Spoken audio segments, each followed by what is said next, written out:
That's the thing you gain with having the small phone on a thing that has a level in it, is that you can get away with like the worst tripod leg setup ever in the world. Yes.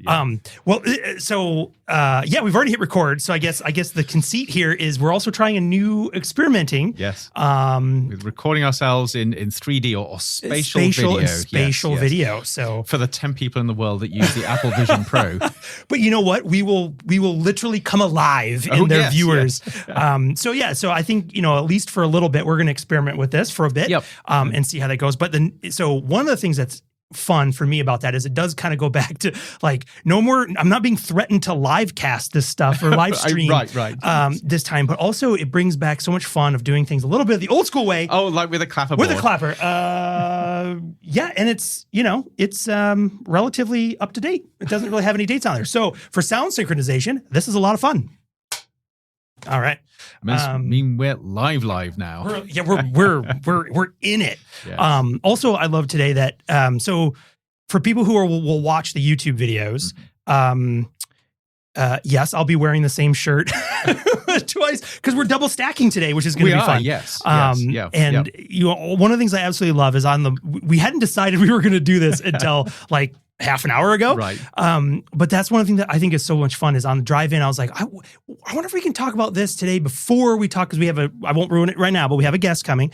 So it was fun. It was like circle the wagons, whatever other metaphors is like, fire the alarm. And it was like, we'll be back at 30 for podcasting. Let's go. Right. And we're on. Plus the fact we should explain talking about the 3D stuff. So, yes. So let's do that. We've discovered it is really fun if we use our iPhones to record this in 3 dimensions. This is Apple Spatial Video. Yep. And then we can put it up on the web. And if you've got the Apple Vision Pro, which I know not many people have, but if you have, it actually feels like you're in the room with us. Yeah, you're like, you'll be sitting right here. You'll be sitting at the table. right. So we're experimenting with this as a new format for podcasting. Well, and I think, we'll do at some point, I think, we've already talked a little bit. At some point, we'll do a deeper dive behind the scenes for people who are curious. Yes. But one of the things that's exciting for me about this stuff is always pushing the envelope of what we can do practically without $1 million budgets and things like that. Like we don't even have a dedicated video operator or producer in the room. It's just us. Yes, we do. It's you. Well, yes, right. Let me take that hat off, put this hat back on. But I think one of the things that is so fun is also really experimenting with this new medium. Now, 3D or spatial video by itself, not that new. There's been different versions and variations in 360 video and all these kind of things, all of which I have played with. But what's fun about the spatial video, and this is not an advertisement, we don't get any money from Apple on it, is how easy it is from a camera perspective. I think it's iPhone 15 or later has this capability. That's right. Yeah. But so not only that, but then also what we were discovering quickly, one of the original sort of, I don't want to get into that quite yet because I'm assuming that the production of that is going to be really tough. Yep. And it's not. There's a few, we'll get into that later, but there's a few things you got to deal with. Yeah. But for most part, it is essentially, once you do the setup, it really is like working with a traditional flat 2D image in terms of the editing process, which all of a sudden light bulbs went off and we're like, hey, we could do that. This is easy. We can handle this. Yeah. And of course, if you don't have the Vision Pro, you can just see it in 2D on YouTube. Right. Yes. That's right. Yep. I'll spare you today, but just know there's talk coming about the hero eye. Just know that. Right. Okay. So this is in anticipation of a later episode when we do the deep dive into all things spatial video. All things spatial video. But this is not what we sat down to talk about this morning. No, it's not. Well, I think so. Okay. So I'm not going to ask any more about Severance. Right. I'm waiting because we already talked last time. I'm going to let you go. When I'm ready, I will tell you I watched it. And you have to come to it because I will say that show does have a mood. Like okay. But recently I started watching another Apple TV Plus series, which got me all because I've listened to the book series, which is Murderbot. Yes, this is based on the Martha Wells books. Yes. So for those who don't know, it just premiered beginning of the week. That's right. As we're recording, of course, this will go out in a couple of weeks. Yeah. But the first episode has just aired. Yeah, May 16th. I looked, I wrote a note. So so for those who don't know, the show that we're talking about, so Murderbot is an American science fiction action comedy television series created by Paul Weitz and Chris Weitz for Apple TV+. It's based on the book series, as Andrew mentioned, the Murderbot Diaries by Martha Wells, which I think is like 7 books. There are a number of them now. I think it's 7. Yeah. And who is also a consulting producer on the show, which I like. I always like that when some of the original IP folks are involved in the project. But of course, it stars the talented Alexander Skarsgård. And those Skarsgårds are everywhere. I tell you. I just finished watching Andor, the Star Wars one, or whatever. Right, there's a Skarsgård there. I feel like everything. There's a Skarsgård here. There's a Skarsgård there. It feels like. But essentially, it's a fun show. It's a fun premise, but it was the premise of the show that really got me thinking this morning of literally on my drive into campus this morning, I was thinking, I'm like, what is it with our fascination with AI, superintelligence, robots that always go rogue? Right. So, yeah. Yeah. Okay. So this is where we're going to go today. That's where we'll go. Initializing waveform. Modulating signals for transmission. Exploring the possible, probable, and preferable futures. Welcome to Modem Futura.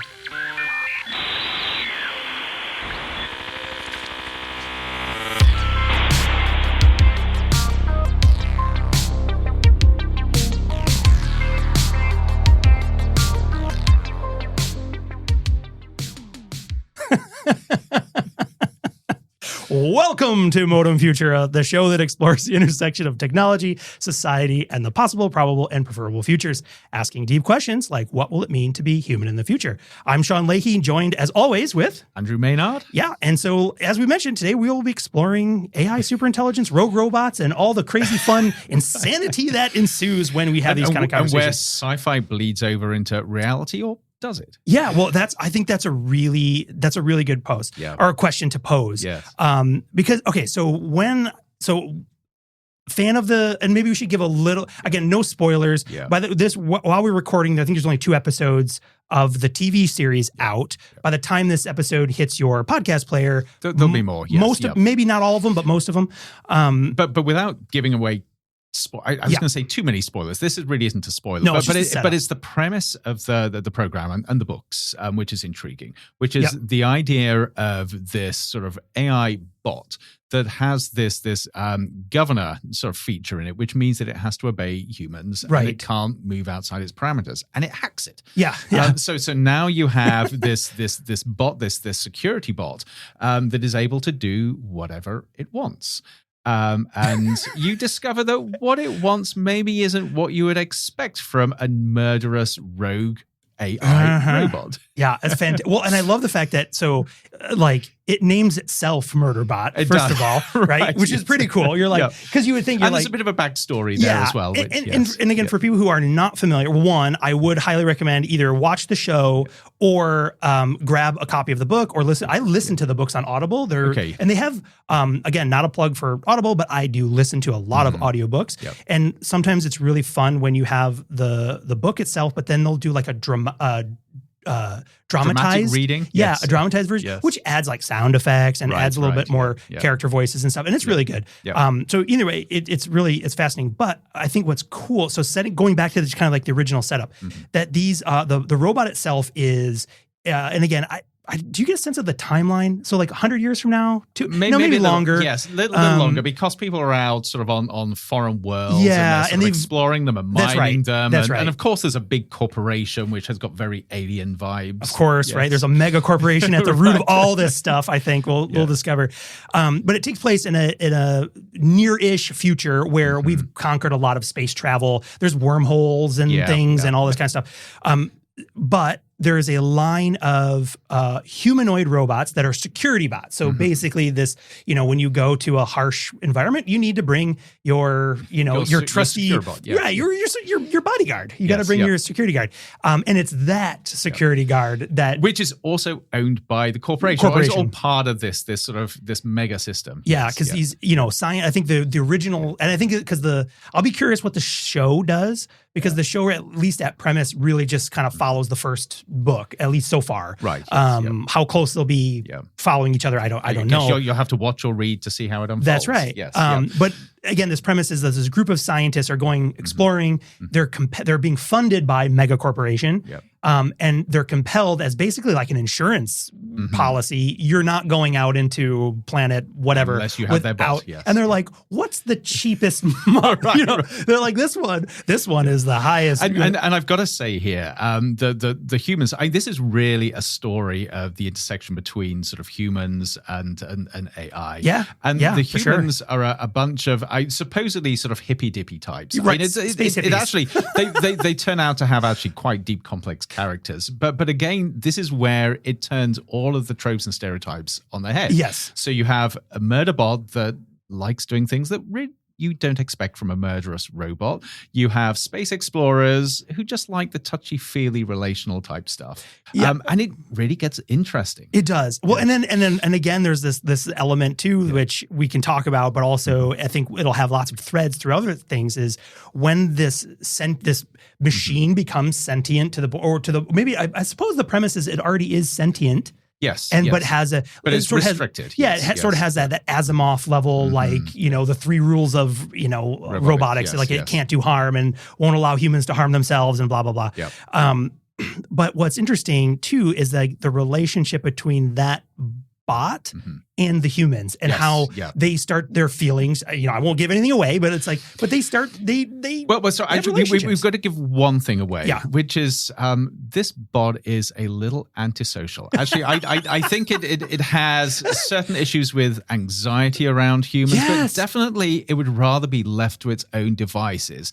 And the worst possible thing is that it has to interact with these humans, right? Who are boring and at least weird. That's on the surface, but there is depth and there's complexity there, just like there is in any human relationship. Yeah. Yes. All right. We're both kind of dancing around this. Like, do you want to get to spoil what the robot likes to watch or do? No, I think we ought to leave that to people. But just let's leave that there. But it's the idea that this is sort of challenging all of these sort of tropes that we see around sort of AI bots, which are out there going rogue, destroying things. So you've got obviously sort of Terminator, 1984's Terminator and Skynet. You got you've got sort of war games with the machine. Going way back a long time. Yes, Well, I guess it's right. They're the same time as Terminator. Actually, right? 83, it is. 84? Yes, but you've got this sort of whole sequence. In fact, actually, this is the funny thing. So I was going to say you've got this whole sequence of movies where robots go rogue, and yet if you look at movies, there are plenty of movies out there where AI and robots are actually sort of good, empathetic characters. It's just that we tend to forget about them. Yeah, we tend to think about the Skynets and the Terminators of this world. Yeah. Why is that?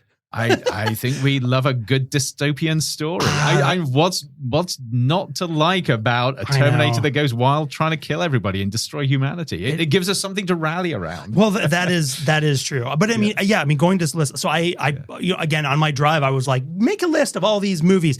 But it is so. I mean, again, there's no shortage of these stories, right? So we mentioned a couple of them: Terminator, Ex Machina. Another one where this beautiful, right? The pinnacle of technological achievement, right? And then it's like, it has its own plans. Decides that humans aren't on its agenda. Yeah, it's got better things to do. Yes. Also in that same vein, Her. Yes, right. Again, one of these. Her is an interesting one because there's that relationship, and then the bot gets bored of its human companion. Well, I think, to me, that was honestly one of the best the best examples or counterweight to the Terminator style of or this dystopian or fear-based perception that if a AI system could reach a level of superintelligence, that it would intentionally or want to eradicate humans for some reason.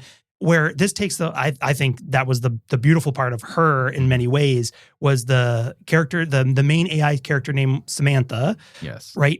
Essentially leaves her human counterpart because she's bored. Right. She's got 10,000 conversations an hour to be having with other AIs, fueling its own curiosity and social calendar or whatever. This is probably the most unappreciated AI narrative that there is. Yeah. That AI isn't going to destroy us. It's just going to get bored of us. Yeah. I mean, I think there is something to that when you think about, and again, there's pieces of this that will come back around this notion of the human exceptionalism. Right. We're so important. We must be the only thing that matters. This is the biggest existential risk, realizing actually we're not important. Yeah.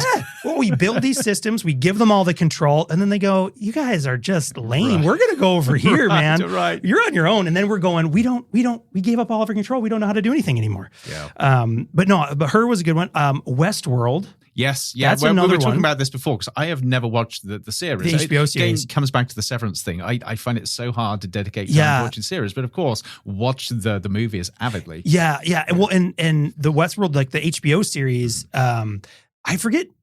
So I have to admit on that series, it lost me towards the end because it starts to, what's the TV term? It starts to jump the shark in some ways where you're like, okay, like, I can give, especially within any sci-fi world that is created, right? You can freely suspend reality. Right, to a certain extent. As long as it contains its own internal consistency on the rules of the world. Yep. And that was a show where they got to a point where they were just flipping back and forth, losing that consistency. And I was like, okay, I'm done. Yep.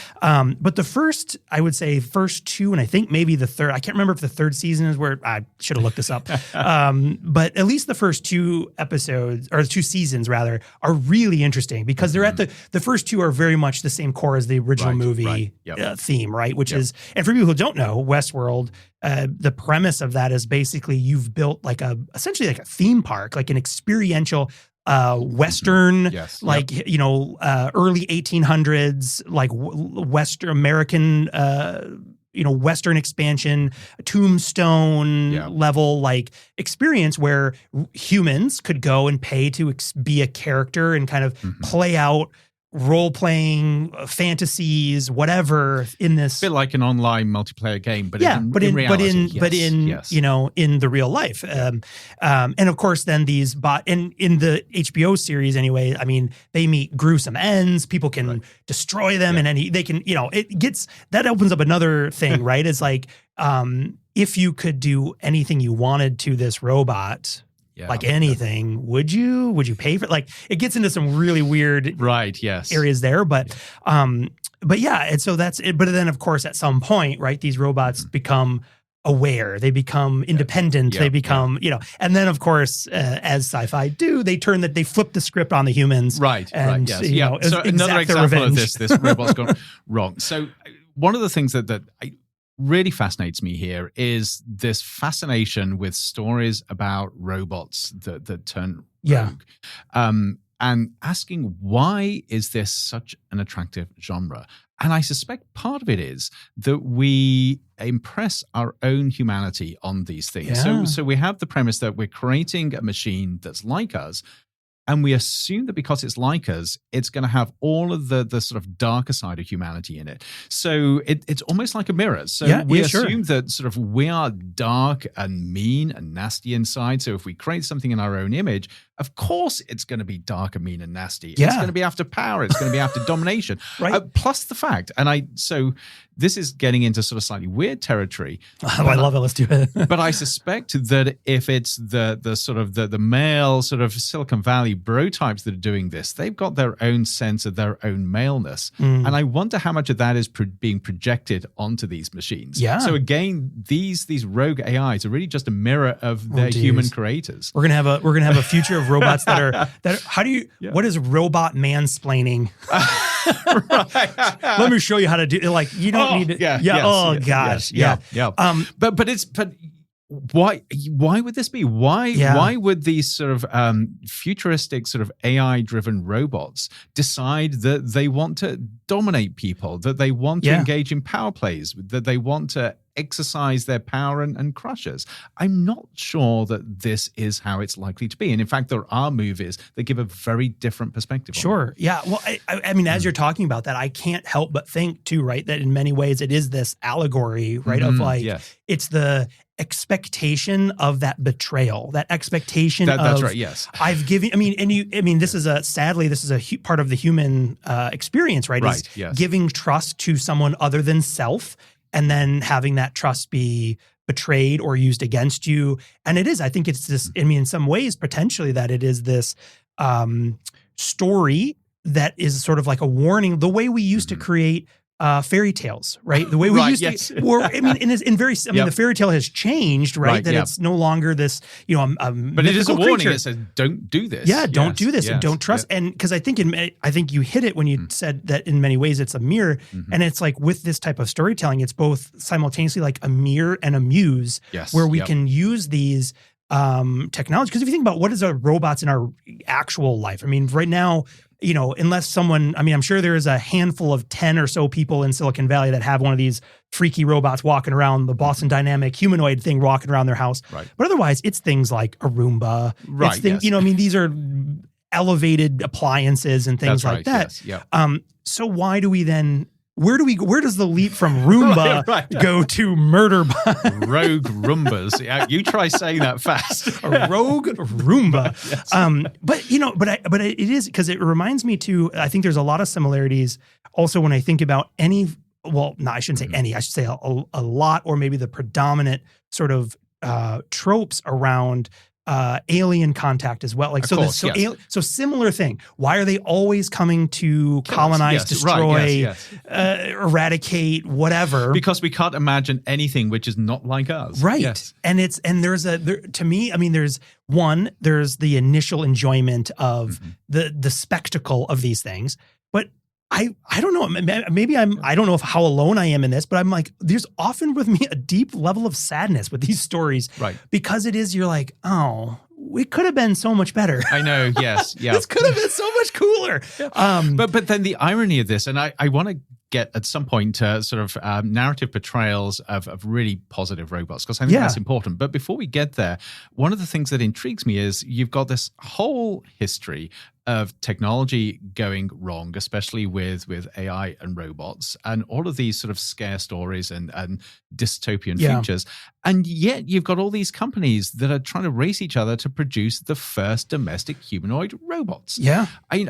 There's a disconnect there somewhere. Yeah. Well, and what's interesting, I think it's great that you mentioned that, because I actually literally before within the half hour of when we decided, hey, let's jump on a podcast real quick, and now I pulled up a link, and it's for the, it was released on April 3rd, just of 2025 from Pew Research. Yep. Have you seen this report? No, I haven't. So I'll put the link in the show notes so people can dive into it. And it's worth going into, but very quickly, just some of their key findings. So essentially Pew, they do a lot of public-based research, looking at how people feel about things. And this particular research study was looking at AI experts and average U.S. adults. Okay. So those were the two groups that they were asking these questions about AI. Yep. And very quickly, you can see there's a massive disconnect. Right. Which I think I don't think it's a coincidence. It's correlation, not causation. Okay, but yes. I feel like there's something here. So AI experts more likely than the public to say AI will have a positive impact in the U.S. over the next 20 years. And it's significant. For example, U.S. adults, in terms of who think that AI will have a positive impact over the next 20 years, 17%. Okay. AI experts, 56%. Wow, that's big. Right? So you start to see right there, you're like, oh, that's a big jump. And then when you think about who will benefit, the question was basically, will AI likely benefit you personally? U.S. adults, 24. AI experts, 76. Right. Which makes sense, right? You're like, this is my job, my livelihood. It better. So maybe that's not surprising. But then they have this interesting breakdown of these massive gaps between the opinions of, again, average U.S. adults versus people who were identified as AI experts. Yep. And it ranges. So like, having AI, how people will do their jobs impacting 23 versus 73. The economy, 21, 60, 69. Yeah. Medical care, 44, 84. Right. education, 2461, and it just goes down the list like this, Right. where you have these magnitude, like these massive polar differences between what impact AI experts think will have versus the public. And so in some ways. So now when you've got the experts saying, humanoid robots are going to be the future. Yeah. And you've got people on the street thinking, what? I've seen the movie. I know how this plays out. Yeah. Or like, all that. Or even just the reality of like, I can't imagine I don't know what the cost of a Boston Dynamic or a Figure. Right, yes, no, Figma. Is it Figma? No, it's Figure. Figure. It's Figure. So you've got Figure, which is one of the really exciting ones, and then you've got sort of Tesla with the Optimus, which again is sort of almost on par with Figure. Or people in costumes. We don't know. Well, yes. A lot of uncertainty. There's a lot of uncertainty. Yeah. But again, I mean, how much are one of those bad boys going to set you back? Well, who could afford that?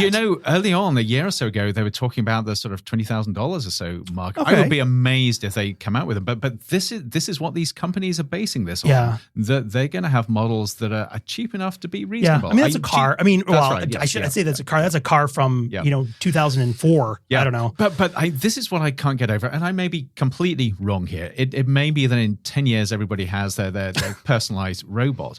But the creepiness of it, I mean, it is not just the uncanny valley, which is where something looks so human that you can't, it feels sort of wrong. It's the fact, imagine you're in your home and you've got your humanoid robot, and then you wake up sort of slightly disturbed in the middle of one night, and you've got this human-like figure standing at the bottom of the bed. Freaky or what? Nightmare fuel. I know. Yes. Nightmare fuel. Yeah. No, it's very unsettling because also I think, you don't have to work with robots or be in like the robotic anything to have experience with mechanized machinery. Right. Especially anything that uses, for example, that has like, hydraulic joints. Right. Yeah.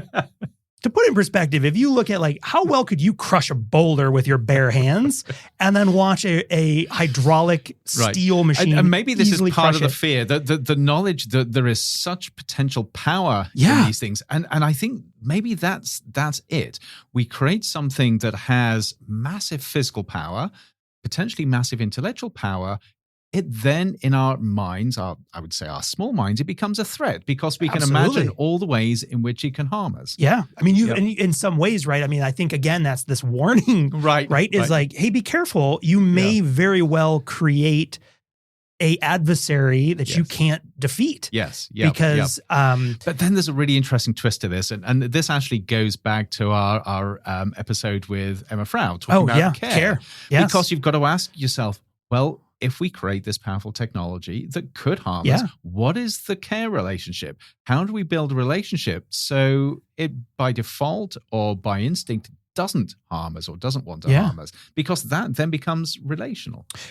Absolutely. And how would you be able to tell over time? Right? Because again, I mean, that's what, I mean, that's the premise, right? Yeah. Of course, I mean, we've seen this how many times? I mean, I think, what was the movie? I think it was the movie adaptation of iRobot. Yes. Where they're like, again, same thing. Yes. These are Asimov, obviously, but these are like Asimov controlled robots or whatever. And there's a scene, I think, where like, of course, it goes from like a light blue ring to like red eyes. Yeah. Which, and then, but it's like this mass thing, like all of a sudden, like, hundreds of these robots and these glowing blue eyes just start going red. And you've got to ask, who programmed that in? Who actually spent 2 years developing the tech to allow the eyes to go from blue to red? Yeah.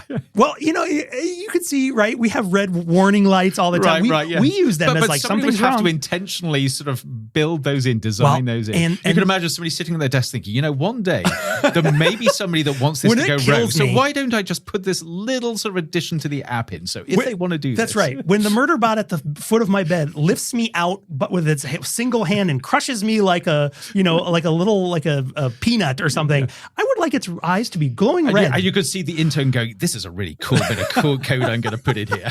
But see, and then I like what's fun to me about that is like, well, the Murderbot element of that is when you go rogue from your programming to not let anyone know. So your eyes would not be red. Right, that's right. You're overriding. Because you would find that subroutine in your code and say, well, no. Right. If my eyes are red, the human will be suspicious. That's the super intelligent ones. They work out how to override that code. That's right. And they're like, I better behave normally. And the super intelligent ones, and this gets back to Murderbot, sort of look at the person in the bed and think, why am I wasting my time with this? And Yeah, just I'm turn outta around here. and walk out. That's right. Just Kool-Aid Man right through the wall Right. and just be like, I got better things to do. Yeah. But yeah, I think that might be a big piece of it is that power that suddenly we've inversed that power control where, at present or when you're creating these robots in these sci-fi worlds, the human is in control. Right. We are more powerful than this right. machine. Yes. We can turn it off. We can program it. We can make it do what we want. But then there's that motive, like if you were to lose that oversight, that control, you would very quickly find yourself on the losing end of any physical contest, right. And it comes back to this idea that to be human is to have control over something or somebody else. Yeah. And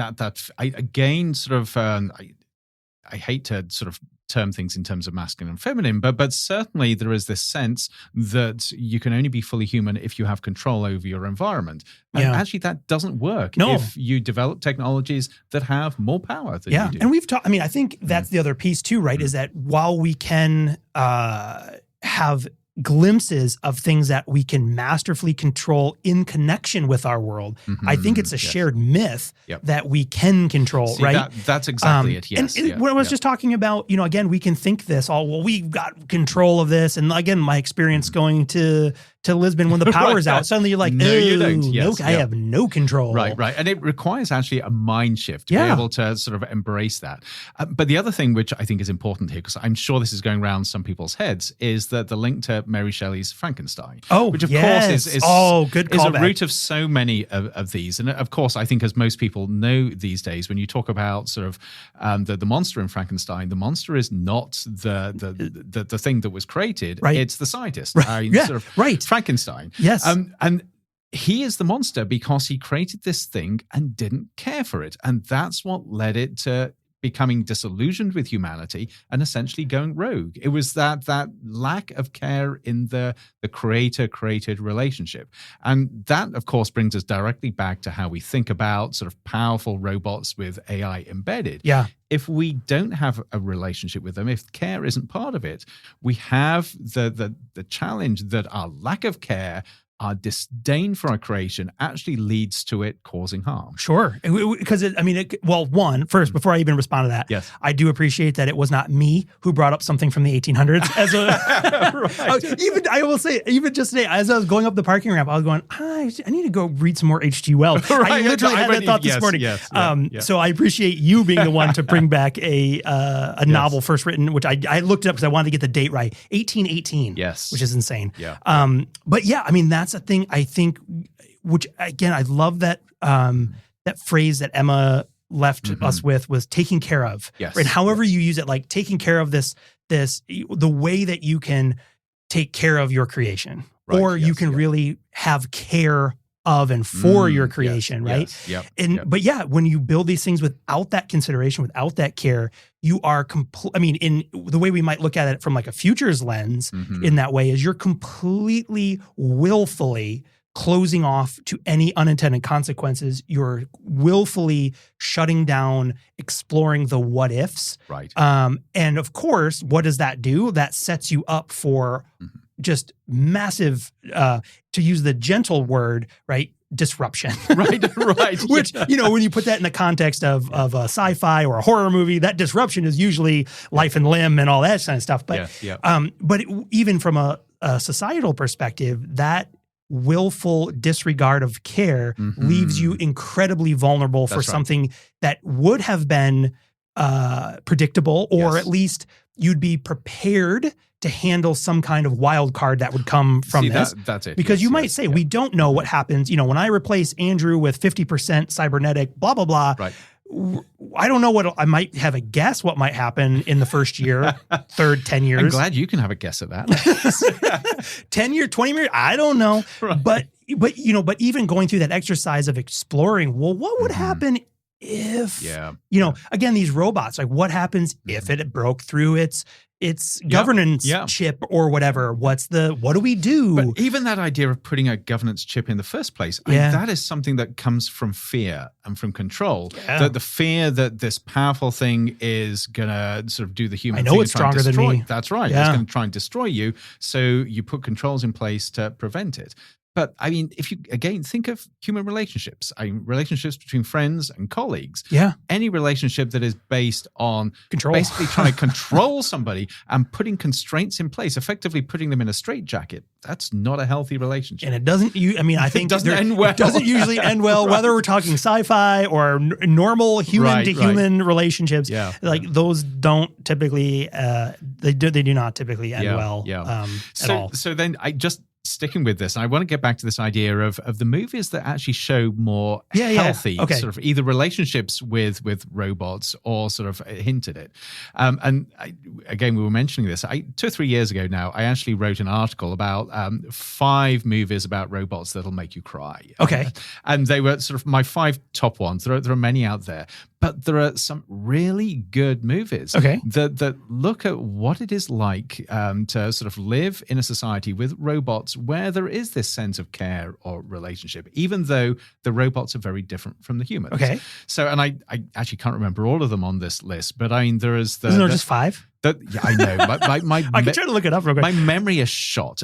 But I think sort of the one at the bottom of the list was actually Bicentennial Man with Robin Williams. Oh my goodness! I have not thought of that film since I saw it. It's a flawed film. It's a difficult film in terms of sort of some of the stereotypes that it shows. Oh yes, it captures this idea of the identity of a robot that actually just wants to be human like the people around it. And parts of it are just very, very heartfelt and actually move you to tears despite all of the difficulties.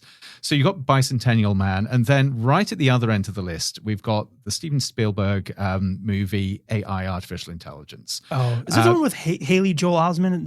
That's not that one, is it? I'm not sure it is. But the story there is... Yeah, it is. Yeah, okay, but yes, that's a good actually one. No, it is. You're right. Well, yes, the kid. I looked it up because I was like, is this the one with the kid, the teddy bear? It is. And yes. It's about the child robot who is a surrogate child, effectively abandoned by their parents. Yep. So you've got this lack of care thing. Yet in this case, there is this theme of care from unexpected sources through the film that really pulls out the deep humanity in this robot. Yeah. I watched it again recently. And every time I watch it, it moves me deeply to tears at the end. And it holds up? Because it does. Again, it's a complex one. All right. I mean, you have to invest in the movie. And suddenly this is all kind of flooding back to me with this film too, because Jude Law is in it, and he plays like a sex bot or something, right? He's a wonderful sex bot. Yes. And again, he's got such a generous character in it. Yeah. And then it's like this, but that interplay okay. Now this is interesting. Yeah. And then sort of just looking at others on the list, there's a small, relatively indie movie called After Yang, which is again about it's a companion bot to a child, and that I'm not going to give the story away. I've not seen this. But it's about relationships, and it's about the nature of relationships where it's not necessarily just between humans, but between humans and machines. But that sort of brings out the richness of what you might call humanity that goes beyond just the physical human body. Sure. Well, this will be great. I mean, we'll have to. So for everyone listening, you now have you're going to have a TV and a movie list. Right. If nothing else, this is what happens. We're like, let's just talk today. And we're going to end up with a watch list. Curious, what about the movie WALL-E? Does that make it on the list? Actually, it didn't. It was in the short list. So WALL-E is one of these movies that everybody thinks about when you think about an empathetic robot. And a robot that tries to teach us what it means to be human. I never really got on with the film. It's probably because I get bored with a film that doesn't have any dialogue in it. but there are many people that love it. I mean, every time I teach my course on sci-fi movies, students ask, why aren't we watching WALL-E? No, it's an interesting one. It's a good, that's the nice thing is there's obviously other examples. That's right. Yes. I mean, I think I would say one thing as a positive about the movie WALL-E was obviously it's a Disney property, right? Yes. I mean, I was like, is it Pixar or is it Disney? One and the same? I can't remember. But the reach it has, right? Like in terms of mass, mass like broad reach across, And you could say the same about the recent movie, The Wild Robot or Wild Robot. Oh, yes. Again, a very empathetic story. I forgot about that. My Freddie, my 9-year-old was just, he read, he burned through the books as fast as he could and then saw the film. Yeah. So it's interesting. There are all these sort of narratives, positive narratives about sort of robots and AI, sort of non-human intelligences that teach us more about how to be human. Yeah. I think there's also I haven't seen it now, so this is not helpful, but I think there's also a new animated show somewhere. This is terrible. That's right. It's the one about the guy on air brain fog. Come on, Sean. It's one of those. You know what I mean? It's the show with the guy, with the one and the thing, and they have a story, and everyone's. But I think the premise of it was essentially the same kind of a deal as that, but told through this story of like it is the robot who teaches the person about humanity and that's stuff. it. Yes. I'll put it in the show notes so I can think of it later. But I think that's a really interesting piece because also I was just listening to someone talk the other day who was again sort of picking across. The question was essentially around this idea of which we've touched on before, utopian versus dystopian type of futures. Yep. But I think the point that was kind of a little interesting was around, which I hadn't thought of it this exactly in this way, which was, well, we all have this understanding that the utopian future isn't possible. Right, yes. And so what does that leave us with? And, the utopian story is supposed to show us how things could be in an idealized situation. What could that look like to give us something to aim for? Dystopian, of course, is like, don't do this because this is what will happen. But then from a storytelling perspective or a societal perspective, if we are just taking the utopian one and just sliding it off the table, what are we left with? Right. Only negative things. Yes. And so you can see this mechanism where you're left with just all these, you don't have the Wall-E's and the After Yang and the AI. And so you just naturally assume that any AI is out to kill us. It's going to kill you. Yeah. And you have that's the story you've heard. You have this sort of machine, but then also again, coming back to Emma's, what she kind of left us with this concept of care around these technologies. And then when you had mentioned the governor, right? Why the governor?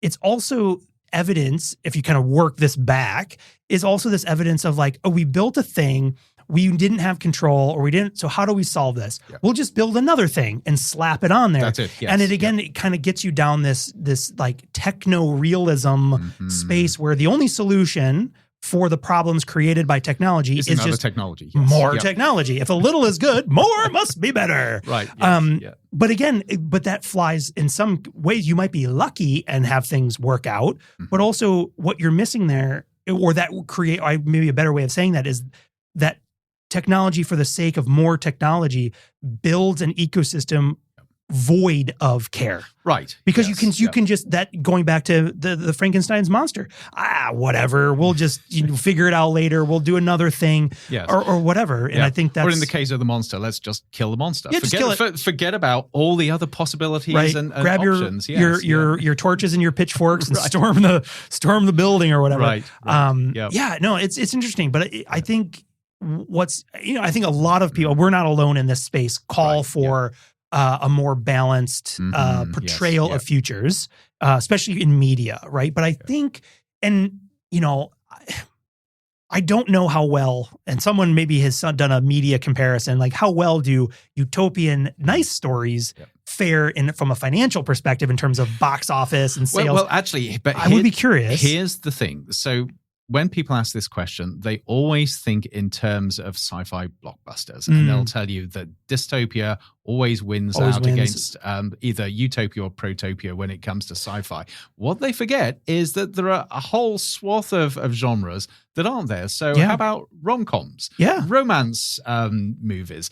Those aren't well, some of them are, but many of them aren't. And they win at the box office. Yeah. So I think we get locked into these stereotypes of cage different matches, types of storytelling. Right? Yes, yeah. All right. So if we put a Murderbot, and Wall-E into a cage, into an octagon. But maybe this is, and I didn't say it at the beginning because I felt a bit churlish saying this. I didn't enjoy the Murderbot stories that much. It's just me personally. But even everyone can be wrong, Andrew. It's okay.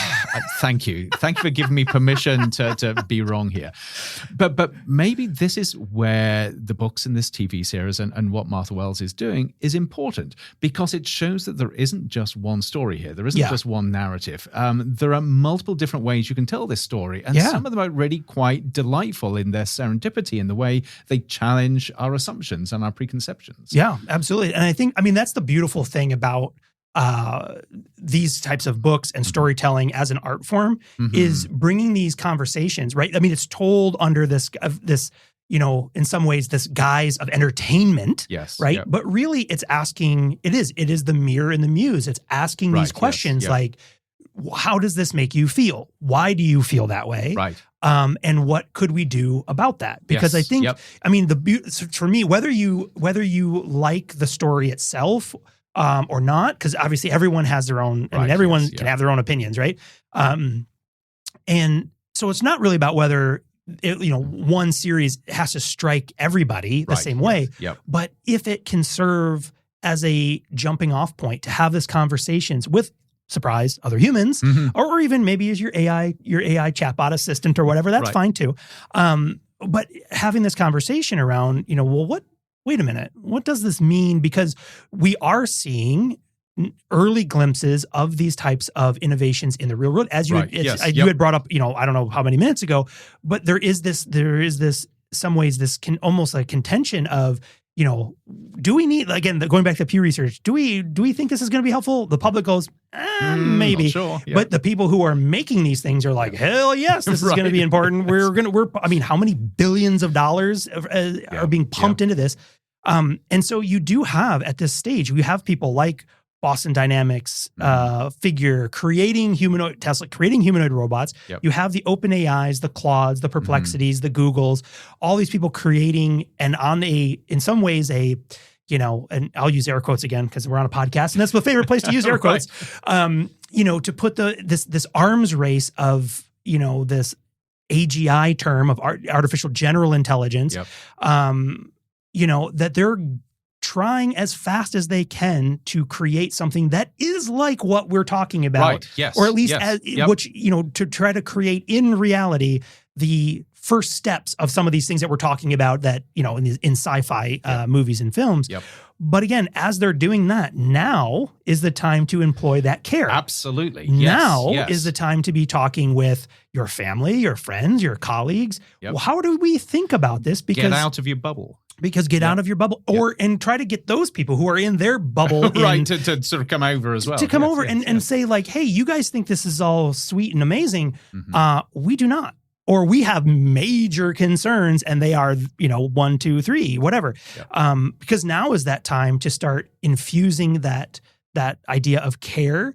Because it's a lot easier to do that now than to do later on. And then there are very clear financial reasons for this as well. I mean, imagine what happens when a company like Figure starts to churn out millions of these bots for domestic use, and nobody wants them. What a disaster for the company. All their eyes turn red, man, and we run like... but you realize that's it, fine. There is some coder at Figure who thinks, this is going to be a really cool Easter egg. With a trigger word. I'm gonna offend everybody with this. I'm gonna cross on. Someone will just execute Order 66 and everything goes crazy. All the robots turn on, as a Star Wars reference. But because that's the other piece then of all this that's hidden behind this is, what is the motive, right? Who's making this thing? Again, here's the mirror. Who's making the thing? What are their motives? How do we trust that, we can say like Sky, we'll pick one of those, although I think someone did actually incorporate a real company called Skynet. They did. Yeah. Yes. Okay. Which obviously they didn't watch the right movies. Or they did. And this is it's on us. We should have stopped that. But you take, so how do we, the human, the squishy, soft, vulnerable person in the room with the robot, trust that the right due diligence was even done to this creature, this device, whatever level of sentience it may or may not have between now and infinitely possible. But how do we know that the human involved in that stage was doing things in the best interest of, with care, with understanding these things. I mean, that's a gamble right there. Huge gamble. History is loaded with examples of why we should be skeptical of that. Right. And I think it's one that society and especially companies haven't fully embraced yet. I think they have a sense that there's something that has to be done here. But I just think about it in terms of our own students, because we're teaching our students how to think in these ways. And yet there isn't that clear career path for them where they can be part of a company developing these technologies, where they can bring those insights. Wouldn't the world be amazing if it was a yes and future where companies could do the really cool, amazing things, but they also had employees that were able to say, well, let's do it in a way that is going to lead to better outcomes. Yeah, absolutely. And that falls right back in. I think I'm like, at some point I can almost just like, in my robotic circuitry, just click a button and says like, just repeat. Which is, that again falls into why I believe it's so necessary and powerful for anybody, but especially these young students coming in. And again, which the turbulence of their profession right now, I think, is very unknown.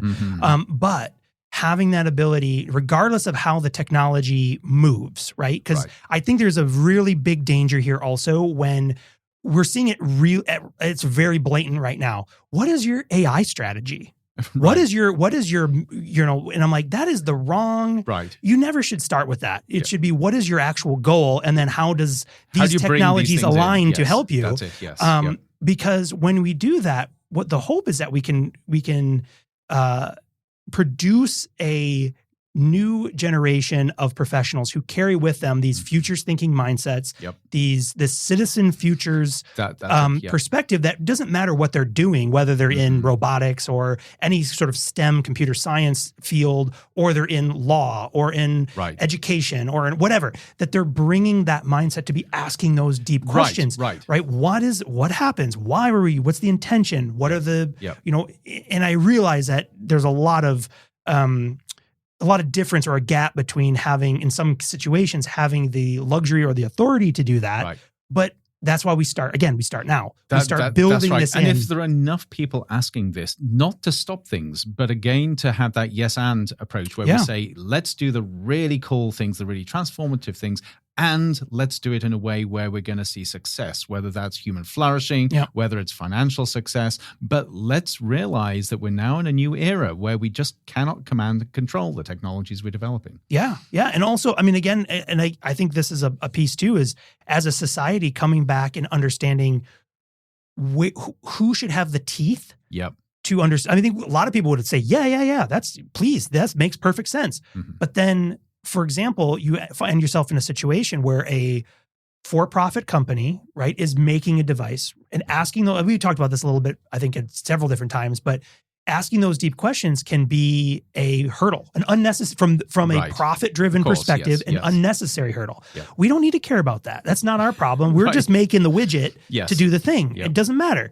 And so then you end up without, for example, like regulatory agencies or laws or policies, that would prohibit doing something without the due diligence. You then are pushing that decision down to the individual developers, scientists, business product developers, whoever, who have that inclination of like, I don't know if we should release that T-Rex into the world. Maybe we should figure out what is going to happen first. But then what is that person? That person then is basically stepping onto the gallows professionally. See, that's it. And saying, do I say the right thing? Do I lose my job? What happens then? So from a purely business sense, you've built in a vulnerability. Because actually this goes back to sort of the inquiries on the shuttle disaster. Where if people will remember that there was an O-ring that failed, and it failed because there was a culture of not allowing people to ask difficult questions. And it ended in absolute disaster. So this is what these companies are doing. It may look as if that one was the Challenger one, the O-ring, right? Yes. The O-ring that shrunk because of the frigid temperatures, and that's right. And gas was escaping. People knew that this was a problem, but there was such a sense of fear and in the whole sort of chain of creating things, and this idea that we've got to achieve these goals, that nobody was asking the right questions. But you can imagine now with companies, you can see the short-term gains in not asking questions like this. But the vulnerabilities are huge. Absolutely. I mean, and that's one of the things. I think there's a a lot of conversations floating that I've listened to recently that are resonating with this, which is and I think right now you're seeing this play out globally in many ways, in many places across like sectors, but also across governments as well, is the danger of sacrificing the long-term impact for short-term gain. Right. Yes, I mean, whether that's devaluing traditional institutions of higher education and learning or science and technology, like defunding those kind of actions or deciding, but if we dump $5 million into this thing, where's my return in the next 6 months? Right. Yes. Right. And that's not how it has worked traditionally. Yep. And so there's a conflict there of that's right. Yes. Things that happen in the short term and things that happen over time. Yep. And So what we're effectively getting back to Murderbot. Yes, let's go back to let's go back to fun things. and there's a question here for sort of listeners as they watch this, but we're getting to the point where clearly this is a way of understanding all of society as you watch the story unfold. I'm speculating because I haven't seen sort of how these episodes unfold in the TV series, but it's interesting to ask the question of, as you watch it, what is the role of care? What is the role of care and relationships in what goes right, what goes wrong? What can we learn about the state of society and technology at the moment and how to do things better rather than doing things in a way that is going to leave us in an awful mess in the future? And we'll probably find that people watch it and think, this is just a story. Nothing to do with any of that. But I'm intrigued to find out whether even one or two people watch it and think, you're right. When you look at this through the lens of what is happening with tech and society at the moment, maybe it does have something to tell us. I think it does. And I think this is a great way for us to wrap up because, what I will say, again, there's no spoilers, but even within the 2 episodes that I've seen that are out so far, is even I caught myself doing that because one of the members of the scientific thing starts inviting the robot to like participate in human activities. Right. And the robot, of course, is hilariously like, you must be joking. This is horrible. I'd rather be like melted down in an acid bath than, talk to you. But instantly it triggered in me anyway, that instant sort of reflexive question of like, oh, that's interesting. Mm-hmm. They're actively inviting the robot to like come to dinner with, but that's not what happened. But essentially the same thing. Come eat dinner with us. It's all relational. Yeah. Yes, yeah. And I would end with if I had one complaint, and I know I'm a fan of the show. My biggest complaint is it's too short. These are like 30. I'm accustomed to. Sean needs 1 hour episodes so that I can really sink into this and get my master of the 15-minute cold open. Yeah, I like long form. It's just a cold open. Where's the actual episode? This is just the beginning. This is just the warm up, and then like the intro rolls, and I'm like, it goes black after 34 minutes. I'm like, no. So if anyone's listening out there who has any control, please tell the Apple production people, make it longer, please. Well, this is fantastic. Yes, what a great impromptu podcast recording, I think. Perfect, yes. And if anybody has any opinions on Murderbot, let us know. Yeah, or share your top 5 AI things. AI movies that make you cry. Yes. Or robot movies that make you cry. That's right. Yes. Either way, I guess, you could be like, we're all gonna die. Right. Might be that might make you cry too. Pass the tissues. Either way. So I will stuff, this will be a fun one for the show notes. So don't miss those because I'll put a bunch of links to all the movies and shows and things we're talking about. So you can pad your summer watch and read list with a bunch of cool stuff. But also in our show notes, don't forget, that's also where you can get our contact information, where you can drop us a line. You can get a hold of us via email at hello@modemfutura.com. It has our ASU bio links and stuff in there that have our emails. You can get us on LinkedIn, all that kind of stuff. And please, if you are enjoying these shows, we would really love it if you could give us a rating and a review on either Apple Podcasts or Spotify. That'll help the robots find us and have the robots share us, which I think would be a lot of fun. The end goal. So again, from me, and from myself. And from Andrew, thank you very much. And we'll see you on the next episode of Modem Futura. See you then. Demodulating signal.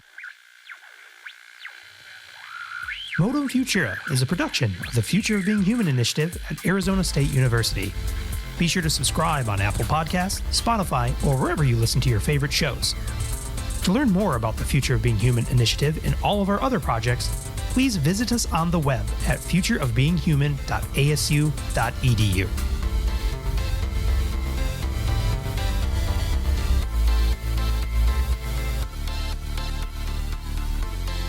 and transmission.